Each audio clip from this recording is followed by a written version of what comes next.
Good afternoon, everyone. It's Tuesday, April 9th, 2024. This is a school board briefing, and the time is 3:00 p.m. There are 3 items on the agenda: fiscal year 2024-25 legislative session update, public comment, good of the order, and other business. Per board protocol, each board member should strive for 4 minutes for initial comment, 2 minutes for follow-up, with a total of 10 minutes during discussion. We're going to start with our first agenda item today, beginning with the fiscal year 2024-25 legislative update. Angel Gomez and Dr. Kim McDougall from Gray Robinson Senior Government Affairs will be joining us today. Welcome. Good afternoon. Hope you can hear me. We can hear you. Okay.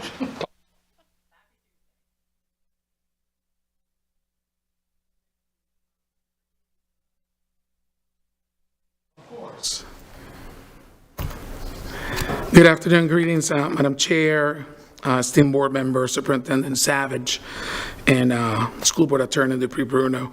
I'm Angel Gomez, and I proudly serve as the Chief Communications and Government Relations Officer for the School District of Lee County. Before diving into our agenda, I would like to extend a warm welcome to someone you just heard, to our Tallahassee lobbyist, Dr. Kim McDougall from Gray Robinson, with us today remotely. Dr. McDougall has played a pivotal role in our recent accomplishments during the conclusion of this legislative session, and we're eager to share the outcomes with you. Welcome, Dr. McDougall. Today, our focus revolves around a comprehensive overview of the 2024 legislative session. I like to begin by providing a quick disclosure to all of you regarding today's presentation. It is designed to be comprehensive, covering a range of topics. Some of the information will be presented in general terms, with clarifications and questions addressed at the conclusion of the presentation. Additionally, some of your questions on certain topics may require further research to ensure accuracy. In such cases, I will take note of those questions and provide answers as part of a written follow-up to the board and/or during a one-on-one session with each of you. Furthermore, I'd like to address the format of this afternoon's presentation in PowerPoint. It contains a significant amount of text and detail, which may deviate from the typical PowerPoint style. However, this approach was intentional, aiming to provide you with a thorough resource for future reference. The detailed content is meant to serve as a comprehensive guide that you can revisit to recall and share information with those who you represent. Thank you in advance for your understanding and cooperation with this slightly unconventional approach. Let's begin by providing a brief overview of the topics that we'll be covering today. To start, we'll be presenting some key highlights from the end of the session. Then we'll provide an update of the district's 2024 legislative priorities. Following that, we'll delve into 2 pressing issues: deregulation of public schools and school safety. Subsequently, we'll keep you informed about several other noteworthy bills. And finally, we'll conclude with discussing our future steps and strategies. Here are some noteworthy highlights from the end of the session. The legislature concluded its session this year on Friday, March 8th at 2:25 p.m. Total budget was adopted of $117 billion, signifying significant financial commitments. And throughout this session, there were a total of 1,902 bills filed, of which 310 were enrolled, indicating a substantial legislative workload and activity.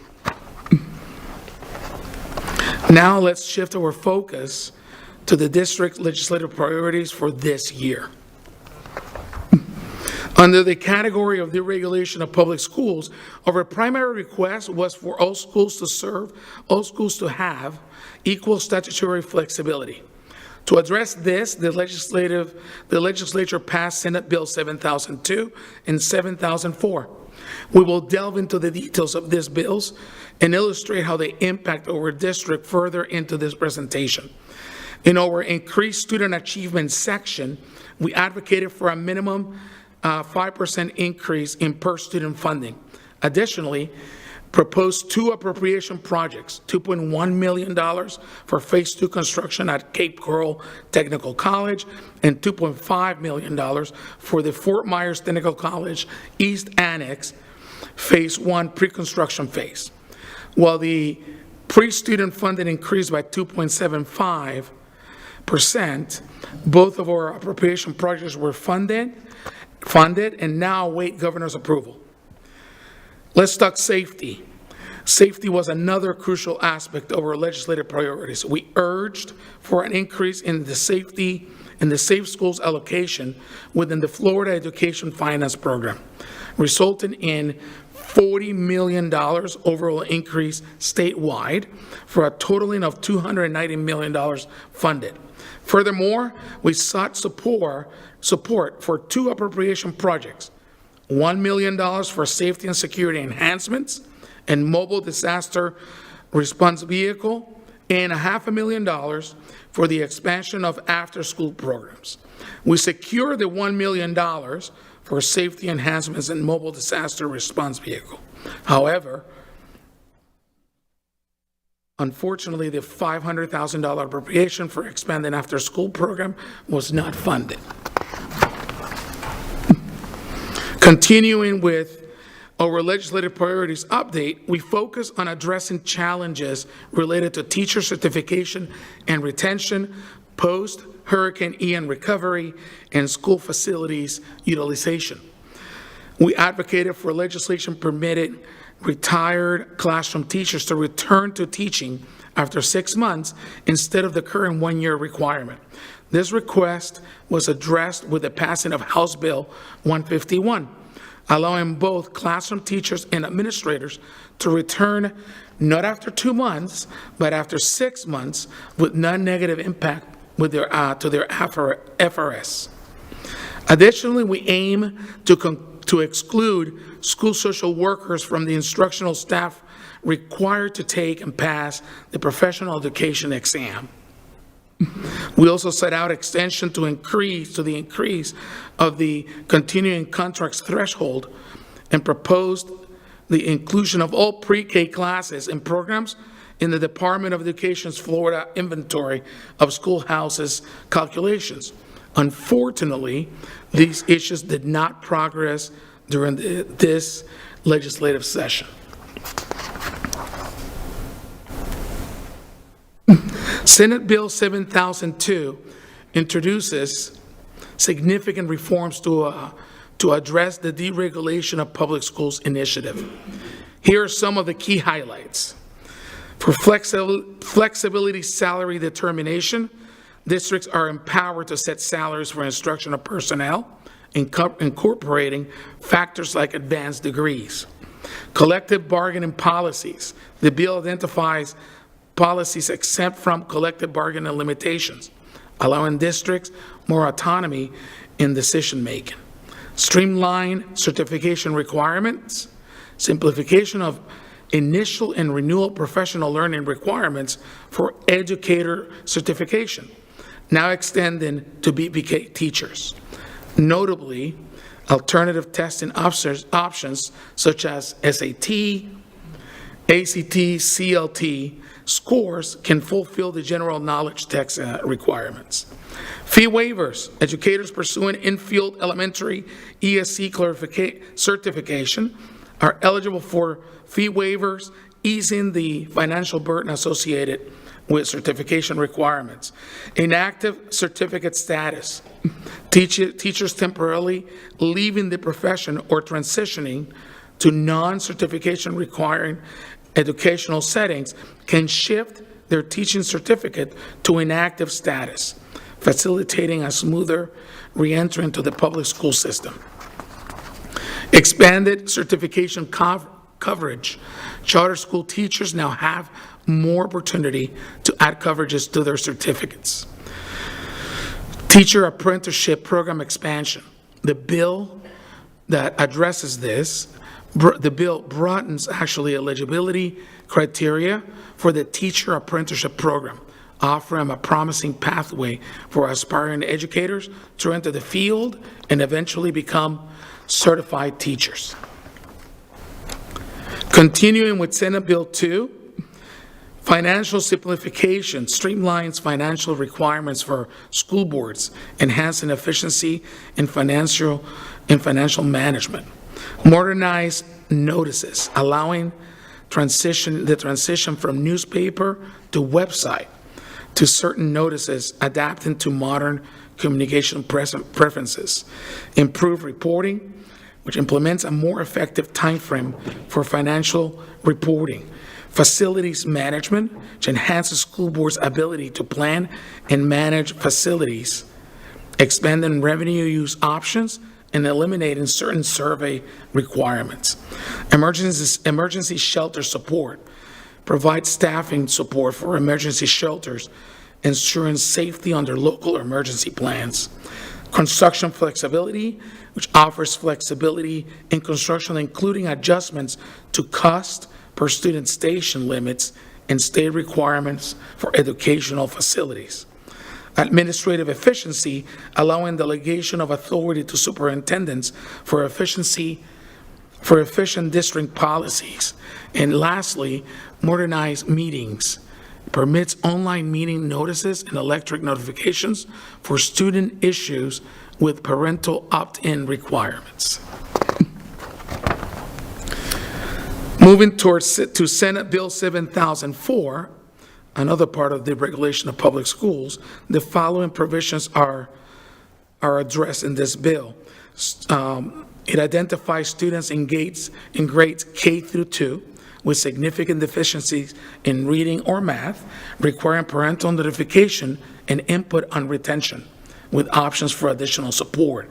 It extends time for school opting for a community school turnaround.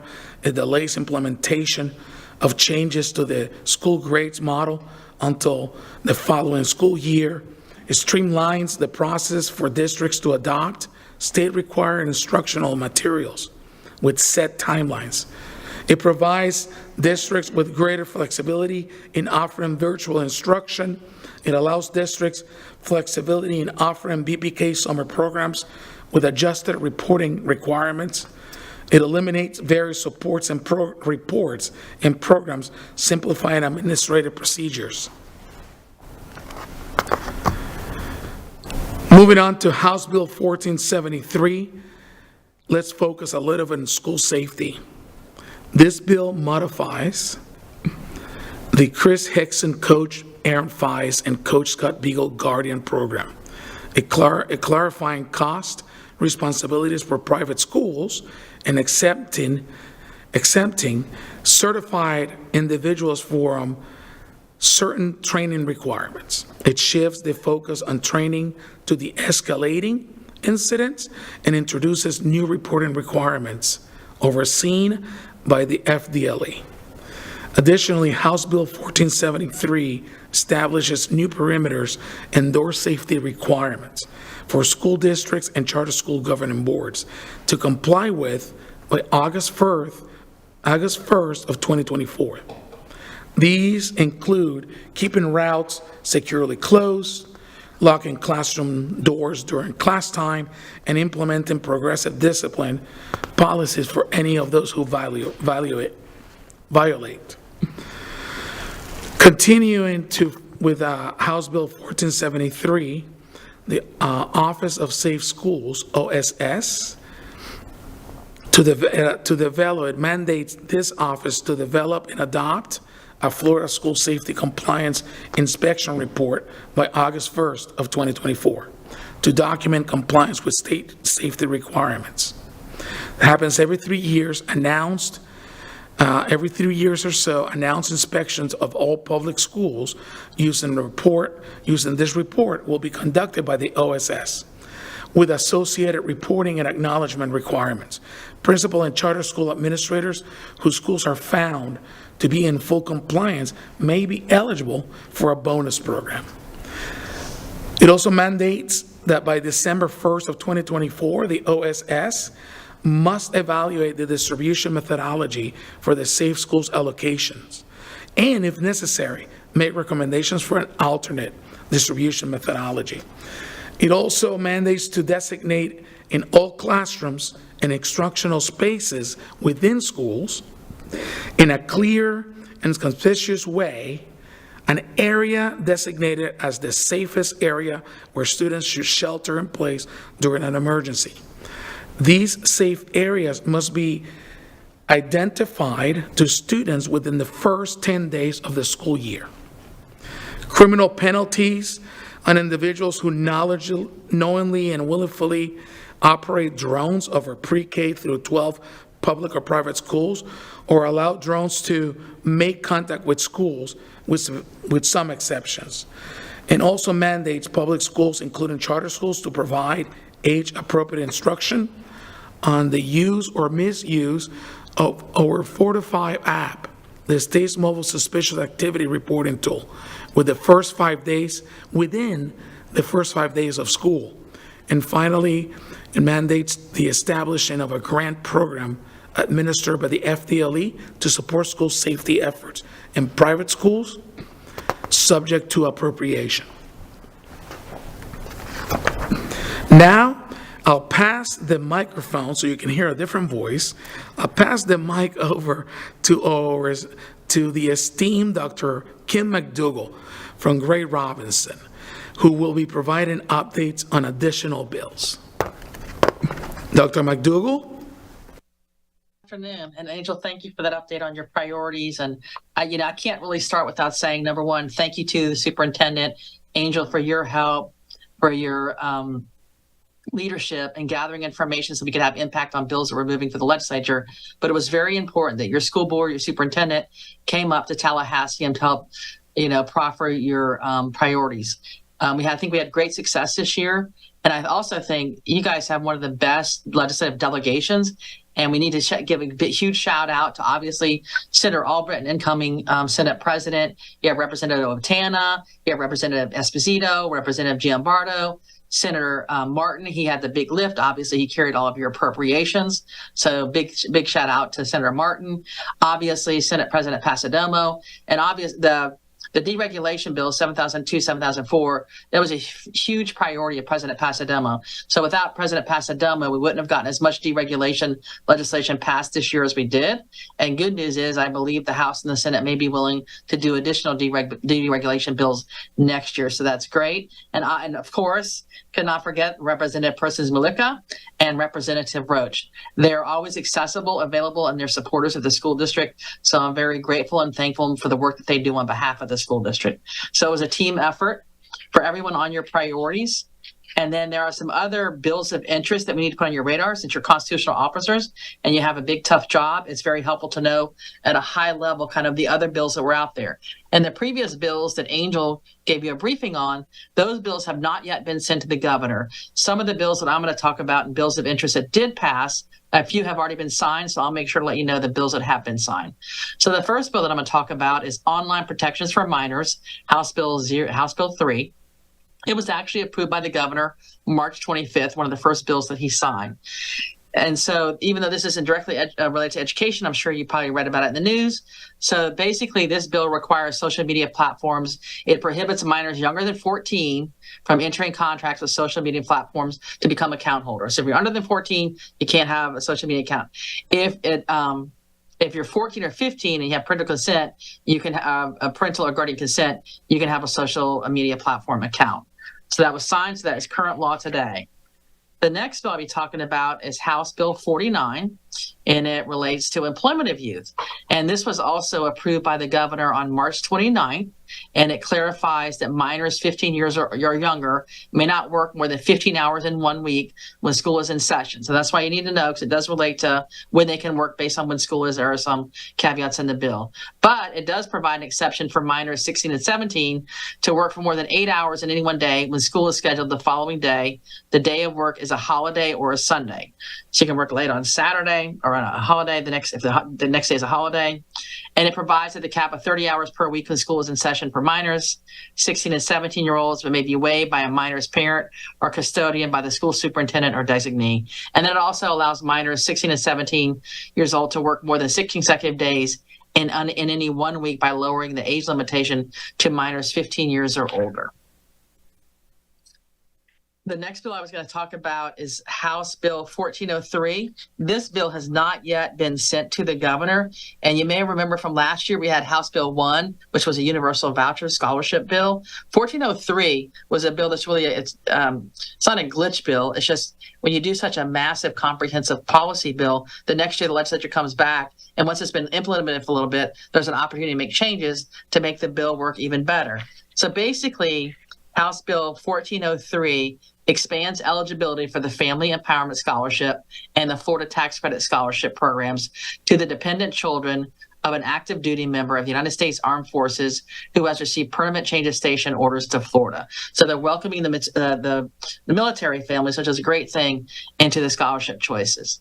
The bill also establishes scholarship deadline applications and renewals for scholarship funding organizations and parents. And what that will do for the districts, it'll give you a better idea where the students are in your district. So your CFO will have a better idea of your budget at different times. So last year was kind of a roving thing, but now there's a deadline, which should help everyone understand where the students are, which is very important. The bill updates the quarterly reporting requirements for SFOs to include information on applications received, applications review timeframes, reimbursements received, reimbursements processing timeframes. So the DOE is going to get more information on the scholarship funding organizations. And this is important. You probably read stuff in the papers or online or whatever. So the legislature tackled the issue of the funds that were being spent through the students that had scholarships by requiring the scholarship funding organizations to develop a purchasing handbook specifying prohibited items and items requiring pre-authorization for submission to DOE, and authorizes DOE to fine the scholarship funding organization if they approve a funding item for a scholarship that's not authorized. So that should take care of a lot of that. And the bill also repeals the scholarship portion of the HOPE scholarship program.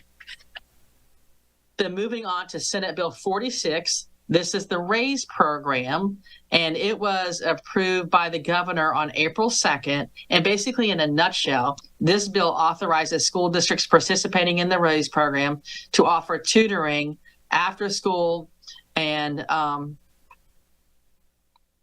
after the school day. Before it was just during school day. And there's actually $20 million in the budget. And the legislature designated the Florida Lassinger Center at UF to be the administrator of the New World Tutoring Program. So once the bill hopefully was signed on the 20th, we'll get on April 2nd, we'll get more information from the Lassinger Center on how the scholarship program is going to work and how your families and students in the district can be eligible to actually get some of the $20 million tutoring funds that are available. So more information on that to come.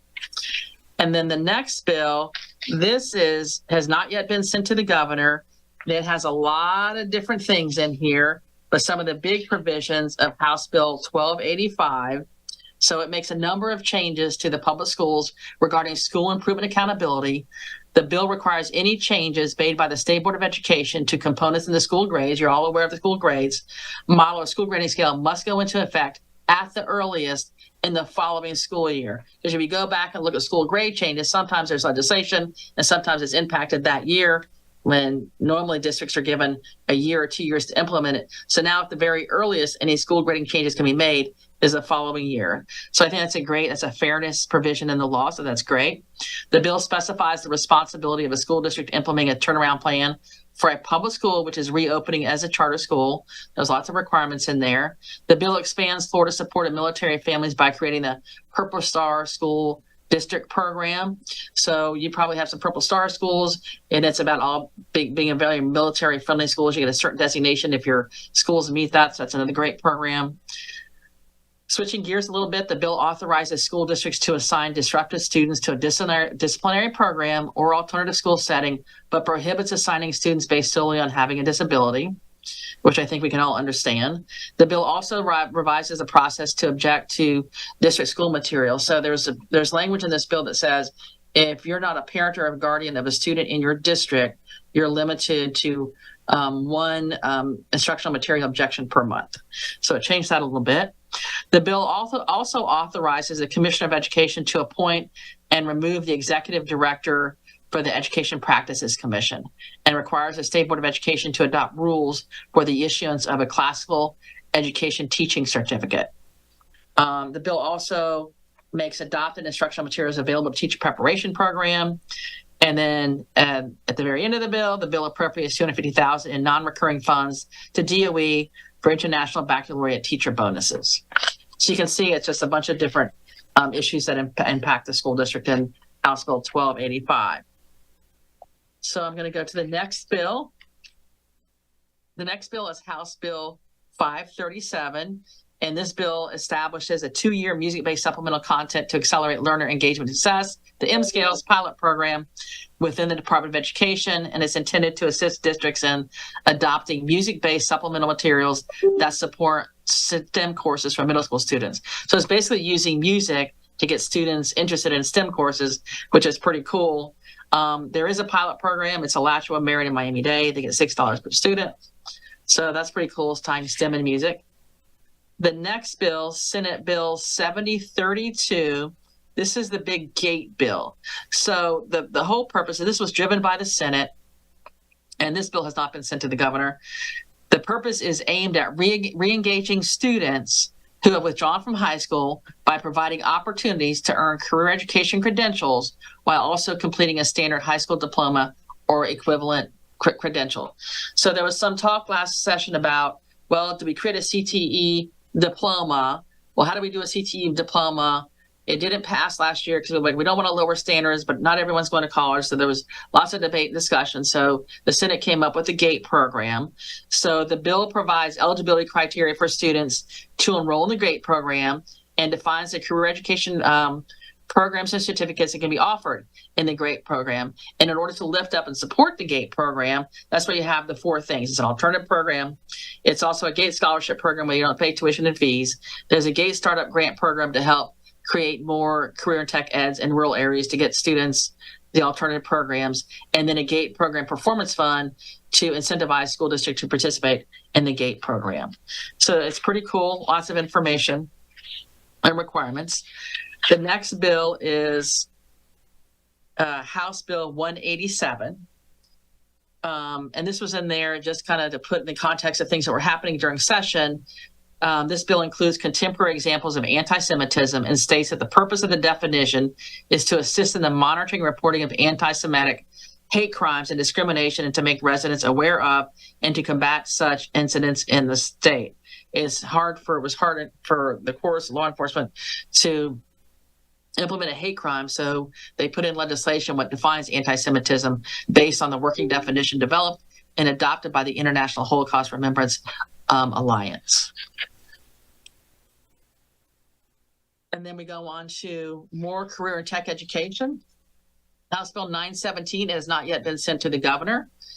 This bill requires the DOE to convene no later than December 1st a work group to identify best practices and career and tech ed pathways from middle school to high school. You want to start earlier to get the students interested in CTE, which I think you're probably already doing. You need to put more emphasis on it, and to identify the 3 main pathways for students enrolled in secondary grades.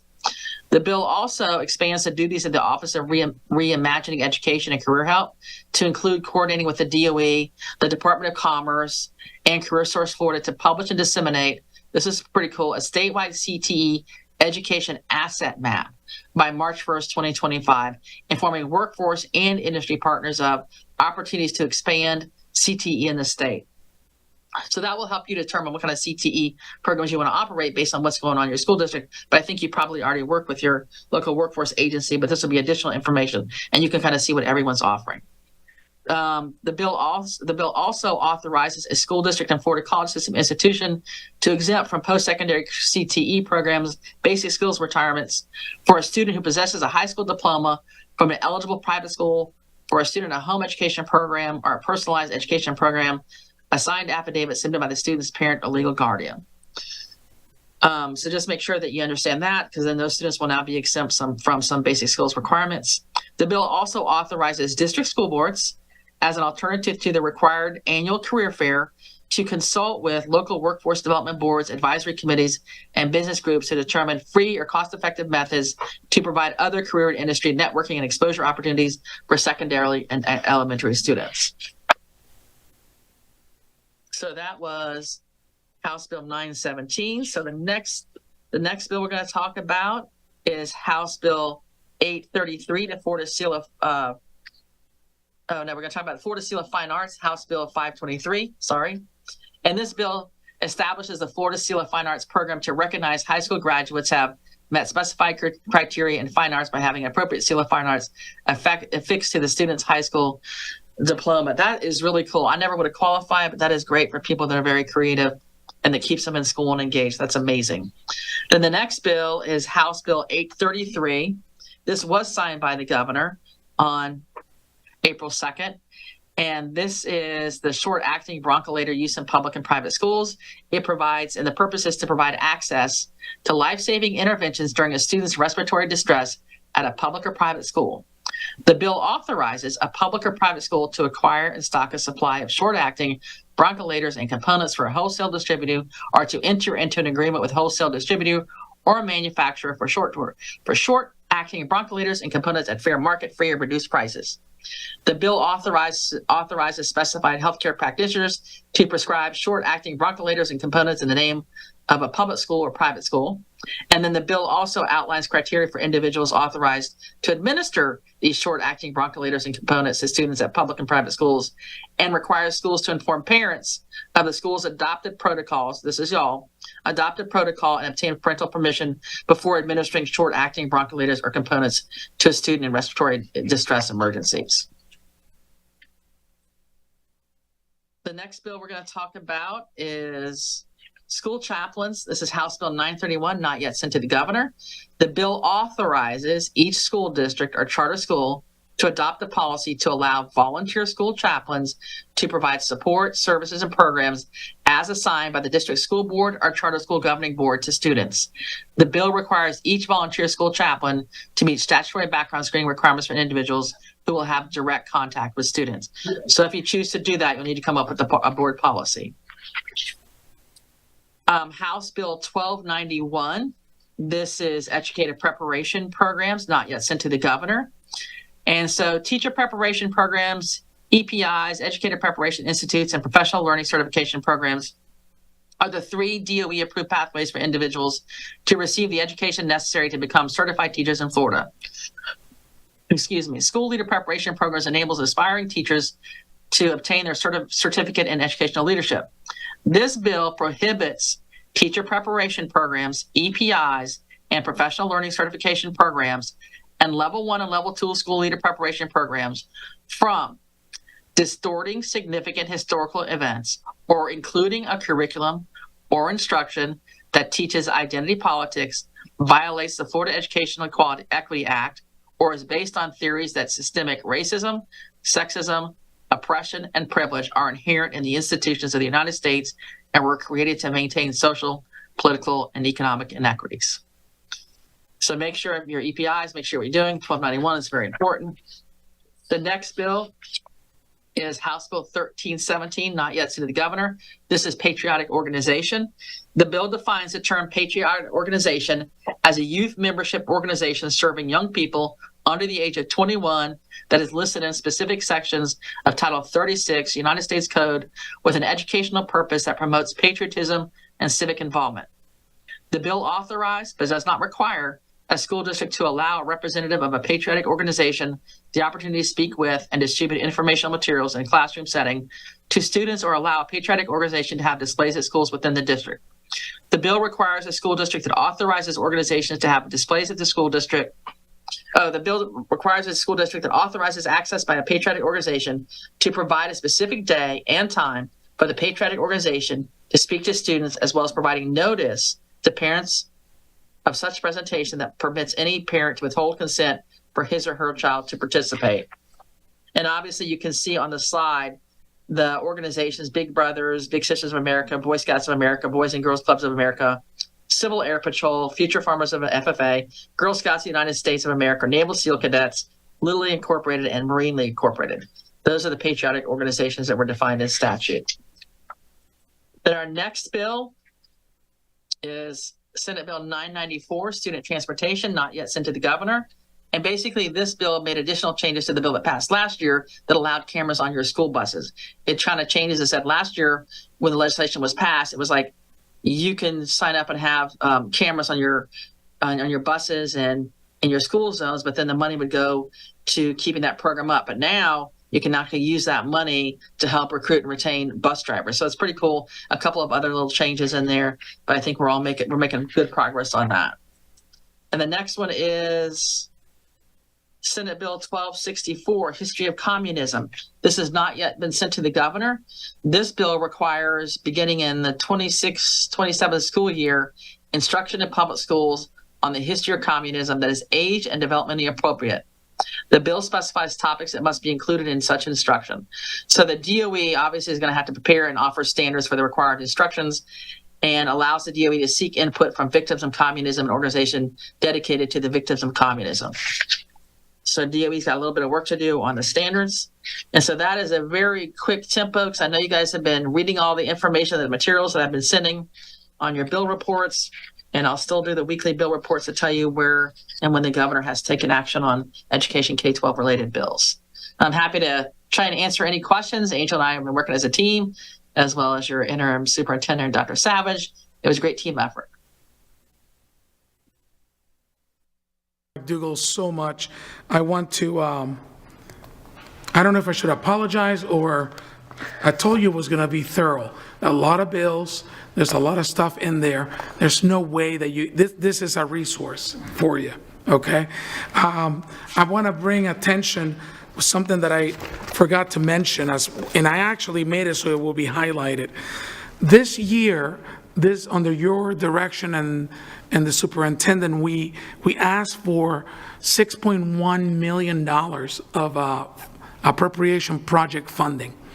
And as of right now, we are waiting for governor's approval in funding for $5.6 million. And that's a great achievement on behalf of everything that you have done as a board, with everyone you know in Tallahassee, and your foot on the ground, walking around, meeting with people, sending them your emails, and just being activated as the advocates that you are for this district. And I can't thank you enough. And of course, with the great help of Dr. McDougall, who knows those little back hallways that allow you to cut through and get to the right place quickly. She knows the place very well. Moving forward, here are some next steps that I would like for you to consider. And so you know that when I say we, I talk about Dr. McDougall, myself, and of course the superintendent, and eventually with you, with your help. Once again, we plan to visit the Capitol in the early parts of next year's session. The process of creating next year's legislative platform will begin early, as we're aiming to include all stakeholders as part of this process. We'll continue monitoring the impact of recently passed legislation on the district. Thank you, Dr. McDougall, for keeping your thumb on the pulse, because every day a new bill gets introduced or brought over to the governor and he signs or whatever he does, we need to know all that and how quickly we need to turn around and start activating here. We will stay informed about legislative activities in the legislators' districts. We'll meet with legislators to discuss the district's ongoing priorities, and we will build and strengthen relationships with legislators and their staff at the local level. Provide relevant information and data to educate legislators about our needs, and mobilize stakeholders to advocate for legislative priorities. Also plan to attend, on our end, the staff plan to attend community events to network and raise awareness and monitor legislation and policy proposals, collaborate with external partners to amplify our advocacy efforts, and of course, always keep you all informed of everything that's happening. And many times, I have the privilege to work for a board that is most of the time much more well-connected than I am, so I get my information from you. I can't thank you enough. So with that said, at this time, I would like to pass it over for the superintendent's comments and board discussion. Thank you, Mr. Gomez. Just really want to reiterate just a couple things that I've already done. First and foremost, just really want to honor the legislative delegation. This is representative of an incredible body of work that our legislators have done, and to carry the mantle for Lee County and the advocacy and the partnership that reveals. Also want to thank, of course, Dr. Kim McDougall, her tremendous expertise in how to navigate those channels and the skill. It's legendary, and to see it firsthand, as I did at the beginning before Mr. Gomez came on board, it's really something to watch. There's none better. I also want to thank Mr. Gomez, constantly making those drives back and forth. He was in remote, he was doing multiple jobs, sometimes on the road, and so just want to thank you as well for carrying Kim's purse around as well. Yes. That's really important. And then last but not least, I really want to thank the board. I think it's been mentioned numerous times, but there's no question that the board and your engagement and your activity really trying to be engaged partners in this process is really when government entities work effectively together. And that doesn't mean you all have the same opinions, but to advocate so effectively with different groups to get a lot of different work out there that can benefit our kids, our families, our community.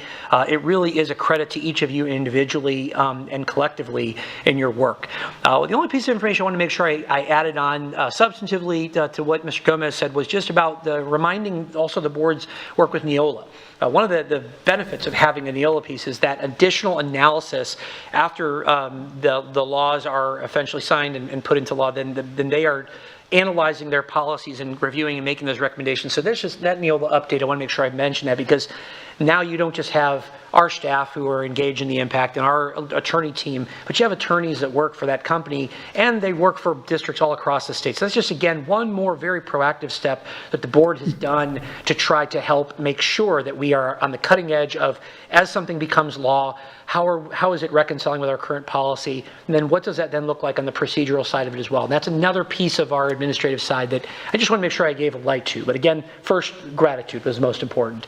Those are all the comments I have. Look forward to any board direction discussion. Thank you, Dr. Savage. Board members, are there any comments or questions? Ms. Giovanelli. Real quick, thank you, Mr. Gomez, for that. I appreciate all the work, and especially Dr. McDougall. Her leadership in Tallahassee was great as well. And I know you went back on your own for like a whole week recently and during session. So thank you for that, and gave us up to like minute by minute plays on what was happening there on the floor. I do want to add one more thing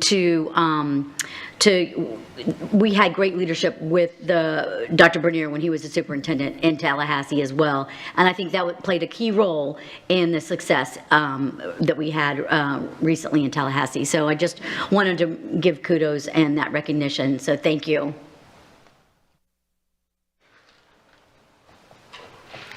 Any other comments?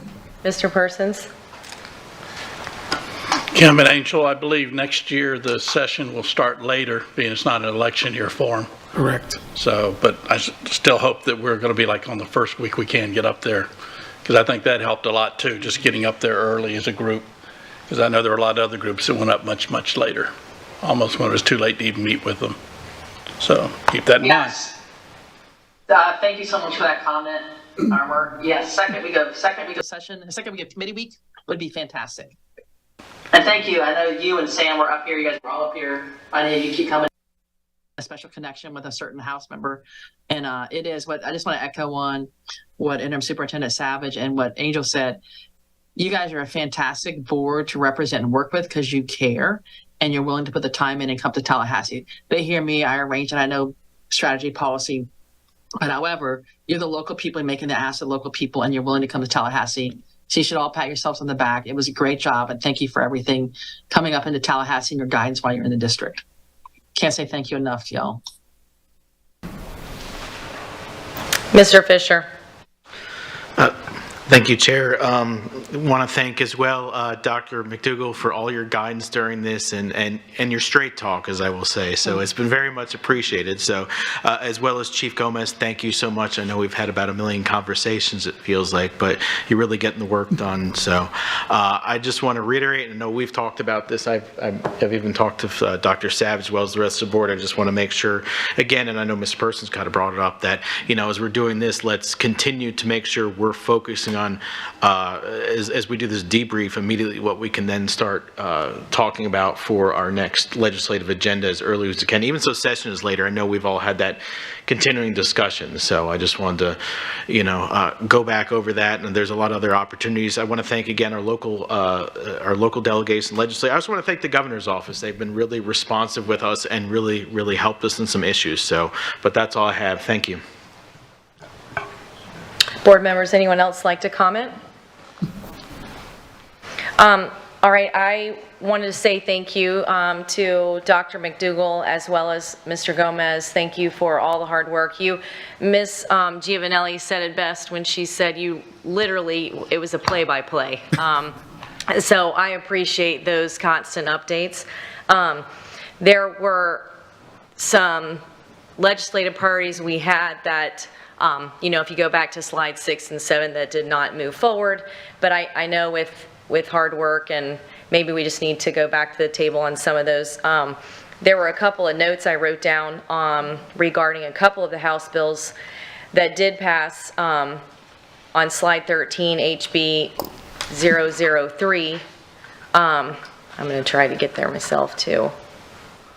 And the only reason I'm even bringing this up is because about 2 weeks ago when I was in the Health Advisory Committee meeting, this actual topic came up. And I do think it's at the forefront of our minds with social media and what it's doing to our students and to our children that aren't even in school yet, quite frankly. I know I brought up the fact that we had a really great speaker from Henry County Sheriff's Department that came over and talked all about sextortion and how it's becoming even more volatile than even sex trafficking. And these predators are preying on teens through social media. And they are targeting students who are vulnerable, whose parents aren't home, maybe whose parents don't speak English. So I'm happy that we're having conversations like this openly and legislation is taking it seriously. And thank you to the governor's office for, you know, being bold enough to step out and really talk about that this is a problem. On slide 23, I know it seems like it might be not quite as important to some. The short-acting bronchodilator usage, when you see an adult have an exacerbation, it's really scary. When you see a child have an exacerbation, it is mortifying. So to be able to have something like this at our disposal, I was a PE teacher for almost 5 years, and I wish I had been trained to be able to have one of these near myself. So I'm only bringing that up because when they are training staff, I hope that they're not just looking at administrators and nurses, but also physical education teachers, coaches, and anyone that's in the arena of where a child could have an exacerbation, especially outside of the school building. So, but I just want to say thank you again. Thank you to our local delegation. We appreciate the support that they are giving the community and the students of Lee County. So, one more opportunity for anyone to suggest anything, comment, questions. All right, thank you. Thank you, Dr. McDougall. Thank you. Thank you, Dr. McDougall. Thanks, Angel. Next on our agenda is public comment. Attorney Dupuy Bruno, will you please address public comment? We do not have any public comment for the briefing, Madam Chair. Okay, thank you. Then moving along next up is good of the order. Board members, do you have any comments for good of the order? And I will start with Mr. Fisher. Thank you. It's been a long last few days, and something was brought to my attention yesterday that during a special meeting I used the word "my board" multiple times, and I want to apologize. I did not mean that in that context. I just say my colleagues are all colleagues. It's been a long last few days, and I truly want to apologize. I'm sorry about that. There was no ill intent on that. So I look at us as a whole, and this board does a really good job, especially this board, of making sure we communicate that among each other. So my mistake, my apologies. That's all I have. Ms. Giovanelli. It's been a long couple days. I really don't have anything. If I think of it, I'll mention it tonight, but it's going to make it. I don't have anything. Thank you. I have an EDAC report, and I'll give it later. Okay. Thank you. Mr. Persons? I have nothing this time. Okay. Ms. Morgan? Well, I'll say something. I like the board weekly update, and I like to sort of do shout outs from what I learned from the board weekly update. So a shout out to ACE for their weekly reports on the agricultural program at East Lee County High School, the Healthy Guardians Initiative, the Electraton America meeting, and their engagement with the Lee County Apprenticeship Program. There was lots of information in that update, and I really appreciate them putting it together for us. Congratulations to John Roselle, President at Principal at Fort Myers Technical College, for the Council on Occupational Education Commission continuation of their certification. And also, I was glad to read that in addition to everything else they're doing, that Mr. Simmons, Dr. Cupid McCoy, and selected principals presented a portrait of a graduate program at the Carnegie Learning Summit. That was something new, and nice to know that you are sharing the message of your accomplishments with others, so thank you. The ESOL Department Parent Engagement Institute Community Program and Services event. I think this is very similar to what was done at Benita Springs Elementary earlier in the year, introducing families to all the local service agencies and giving them an opportunity to interact with these agencies and find out what programs and services are available to them. It's probably in many cases the only opportunity they have to find out what it is that we do. And as a side light, I would just let the public know that 20% of our student population is ESOL. I also noticed in looking at the Hurricane Ian update that although the funding received for Ian expenses exceeds the invoices paid to date, total funding committed has not changed, and that it remains approximately 100 to 150 million less than estimates, though there is still a lot of work that needs to be done with the people who are working with us on the Hurricane Ian recovery, because that's a lot of money outstanding. And those are my comments. Thank you. Thank you, Ms. Morgan. I'm going to give just my quick ISOC update. As usual, Mr. Newland did a wonderful job at just catching them up on where we stand with some of our open gates. I don't want to go into that too deeply, but did a wonderful job explaining where we're at, what we have left to do. We had some updates on the school construction going on with Cypress Middle, Riverdale, and we all know the others that are still pending. Also talked about Chromebooks, and that seemed to spark some interest in the, I'll try to get this right, with the referendum with the Chromebooks, and when that runs out, how will we cover those? These are questions from the community. Dr. Desamore did a great job at getting these answers quickly to them, but it was something on the forefront of their mind, whether they're, broken, how is that going to be fixed, or new students coming into the community, when those funds are gone, where are we going to get the funds to cover it? And they have gotten wonderful feedback at their community outreach, where they are attending some of the local community organizations and just being like the vessel from the ISOC committee to the community. And the community seems to be, from their perspective, really bought into what's going on in the Lee County School District. So I think that's wonderful to hear. So that is all I have for now. Let's see, Attorney DePay-Bruno, do you have anything? I do not. Thank you, Madam Chair. All right, Superintendent Dr. Savage, do you have anything? Just thank you. It's been about 4 hours now, I think, since joining the board and today. So just, again, like many of you, very busy time where we're just jumping in and getting to work. But what an honor to support this great team out here and to support all of you as professional colleagues. So thank you very much. Thank you. We will have a student performance at 5:45 p.m. tonight, followed by a board action meeting at 6 p.m. At this point, having no other business to come before this body and seeing no objection, this meeting is adjourned. The time is 3:56 p.m.